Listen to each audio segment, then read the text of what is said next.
Howdy everyone, Cowy Average Sim Racer here. I've been out doing some practice this week for the Daytona Road week in iRacing, and a few people have been talking to me and asking me where I'm getting my setup from, or my setups from. So I thought what I would do is maybe take a few minutes just to talk about setups and what we really need to be thinking about doing out here. Now, you can get a setup from someone and it might be a great setup, works really good, but where that extra level is, where you get a little bit more out of the setup, is when you start to learn how to tweak the car yourself and get the setup to do what you want. Now, seeing we are at Daytona, I thought it might be an interesting week to play around with a baseline setup and see if we can get any pace out of it just with a few quick changes. Now, and basically see, help you guys maybe to try and understand how you can get the most out of the car. The hardest thing about setups is working out if you're pushing the car too hard, overdriving it yourself, or if the car is not actually doing what you need it to do. So the more you can sort of understand where you're overdriving the car, the better your, intuitive nature will be to work out where the car's not doing what it wants for you. But Daytona, it's one of those tracks that's fairly obvious what we need to do. So what I might do is switch over to my normal seat cam so we can have a look. And what I'll also do is try and bring up the menus so that you guys can see maybe in clearer detail the choices that I'm making as far as the setup goes. Now we've got about 15 minutes of this practice room to go, so hopefully we're just going to have a quick look at it, make a couple of drastic changes that we need to do for this track, and then see if we can work from there. So we'll go to the iRacing setups now. First thing you want to think about, there's lots of baseline setups. There's also setups for specific tracks. So, if you've got a track you think that would suit, then, perhaps that's one we'll use. And in this case, we know that we're going to get up near 300 Ks going around the oval. So I'm probably going to start with a Bathurst setup, because I know that that's set up for the big long Conrod straight. Right, so let's have a look at the setup. Now, the first thing we're going to do is drop the wing down to 10. So you'll see it's on maximum wing at the moment, this setup, and 22.5, but we know that Daytona is a track where you really need to maximise your frontline speed. Also going to change the gear ratio to 931, because I know that at Bathurst you sort of top out in the 290s, mid 290s in a tow, and here we're going to hit 300, so we'll go one category up. Now, when we make a wing change like that, before I even go out and drive the car, I know it's going to be slippery in the rear. So I'm thinking that I'm going to need to maybe soften the rear of this car to get it to sit a little bit better, and maybe not move around quite as much. So at the moment, the spring rate is 165 in the rear of the car and it's 170 in the front. I think that's probably a bit stiff for here, but do remember, stiffer is generally faster. So the stiffer the car, the faster it will be. But I'm going to maybe drop that down to 150 in the rear, and that's only just one click. But what we'll do is we might soften the front. Actually, we'll leave the front alone. Let's see if we can just deal with the rear at the moment. Okay, so now by softening the rear, now there's not a huge rake in this. Sometimes you'll see the ride height will be up in the 160s, or maybe even sort of 171, 172 to go for a big rake. Now, I don't know if we want that. It would give us more front end downforce, but it's also going to lighten the rear, so we might leave it where it is at the moment. But how you make an adjustment to the ride height is through the perch spring offset.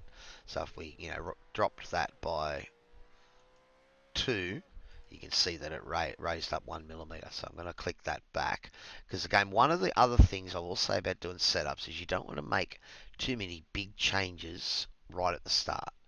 Now, the one other thing I'm going to have a look at is the brake bias setup. Now you can see here they're running a 19.1 rear master cylinder. I think that's probably a bit small. I don't really want rear locking, so I'm going to change it to 23.8 in the front, 20.6 in the rear. Now that means that brake bias is a bit high now, so I'm going to adjust it and bring it down to, say, maybe 52. We'll go around 52 just to start off with. Now, the few little changes that I've made there, we're trying to focus on the rear of the car first. You can see the ride height is right on the minimum at the moment, at the front.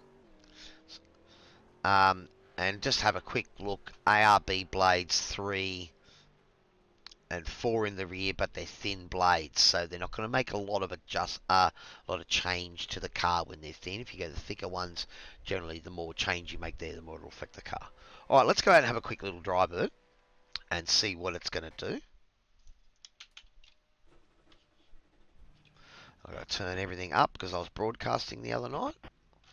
Let me... Oh, there we go. Pit lane speed limit is 88 kilometers per hour. I hope I put my pit limiter on it and my force feedback. Alright, so we're just going to try and push. Now, I've been driving around on a 10-wing setup this week in my league racing and practice. But effectively what we want to do is we want to see how the car's going to behave. So, alright, so immediately, as soon as I jumped on the brakes, the rear stepped out, so I've got to come forward at least a couple of clicks in my bias immediately. Alright. Now the car seems to turn in alright so far. So immediately, I think that's fixed the braking issue immediately.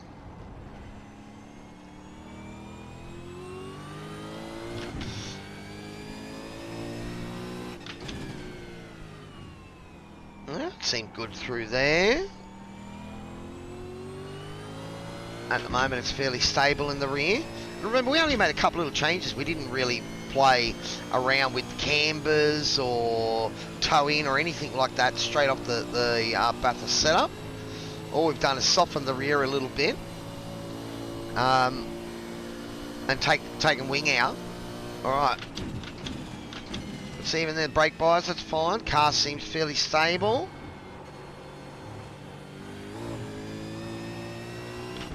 Alright, let's run high to start the lap. Let's sweep in. Remember, you want to sit on that yellow line there, use the groove. If you haven't watched my track guide, I put one up last night, so it's there. And hopefully it helps you guys out as well. Alright, so this will be the big test of the braking. Alright. Okay, so still a little bit taily, but not too bad. Car sits in there pretty nicely.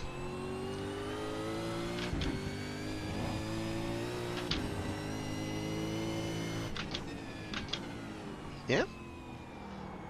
I mean, it's probably not as responsive just yet as my main setup that I've been using, but I mean, for just those couple little changes, and the car feels okay. I mean, it's certainly drivable. Alright, you'll find that when you're mucking around with setup, brake bias will be the biggest thing that'll make a difference to whether or not you're sliding into the corner, you're locking up, or you maximise your braking. But again, this doesn't feel too bad at all, actually. Alright, after we've done a lap, what we might try and do is stiffen the roll bars a couple of clicks, make the car a little bit stiffer, see if it's a bit more responsive. And that's changes we can make while we're out on track.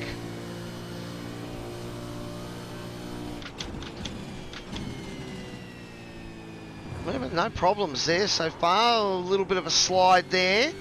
So slide in the mid corner. So maybe we can add a bit of camber in the rear to help with that. But so far, this is not a shabby lap at all.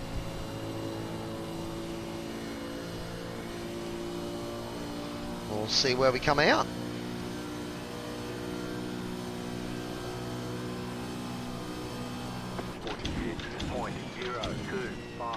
Oh, so 46 flat.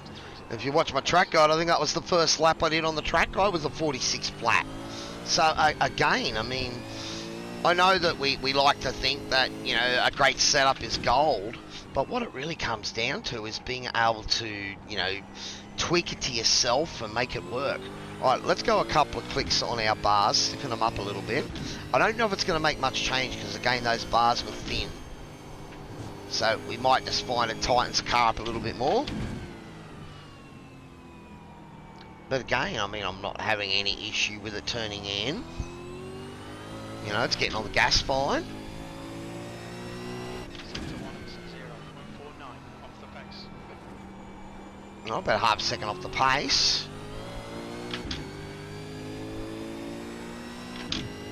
But still, I mean, with just a couple of little setup changes that we made, and I mean, the car seems fast. Let's have a look at the top speed. Should get up to around about 290 by the time we hit the braking zone. Yeah, mid 295.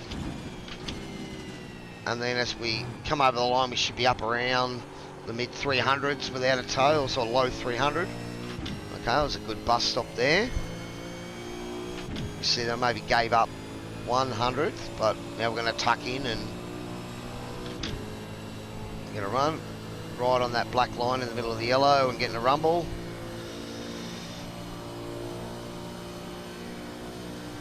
Nice. Oh, 45.8. Now, that is pretty similar to what I've done on my own setup. Now, there were some quick, easy changes that we made there. What we noticed on one of the corners was a bit of mid-corner slip. So, first thing I'd have a look at and say, we did 2 laps. Look at your tyre wear. It's about a 1% or 1.5% a lap. You know, so, and I wasn't really sort of overly driving the car there. I was, you know, pretty smooth. So not a lot of tyre wear. A little bit more in the rear than the front, so maybe you don't want to add too much camber, but for a setup that's only got +1 toe in and -3.1 camber, 10 wing, that sat really well. Now, I didn't make any other changes bar the wing and the spring rate, just to soften the rear of the car a little bit, and that seemed to work a treat. Well, there's a quick look at the Daytona road circuit and how I would look to maybe try and get a setup to work for me. The best thing that you will find is you'll have a favourite setup out there that worked for you at a particular track. That's your baseline, not necessarily using one of the baselines of iRacing like we just did then, but you know, if you find a similar track to a favourite, then you've got a setup there that you already know works well at a similar style track. Use that. Try to, once you build up a library of setups for different types of tracks, then you'll start to be able to use that knowledge that you found at Suzuka to use it at Bathurst, or in this case, I used a Bathurst setup to try and work for Daytona. And that was purely just noting that I needed a setup that allowed me to go maximum speed, i.e. going down Conrod, probably the fastest straight in motorsport. Oh, maybe Le Mans. There, but that's what you're looking to try and do. Find something that's going to work for you and then tweak it from there, and that's where you get the big advantage. I might try and do a few more of these videos where I'm looking at, I've got a fly in here, looking at you know, tweaking setups and for various types of tracks. But I'll keep my track guides going, of course, as a new track comes out. And I hope you're all enjoying the videos. If you are, please give me a like and subscribe. But otherwise, this is Cowy, Average Sim Racer, signing off, and we'll see you all next time.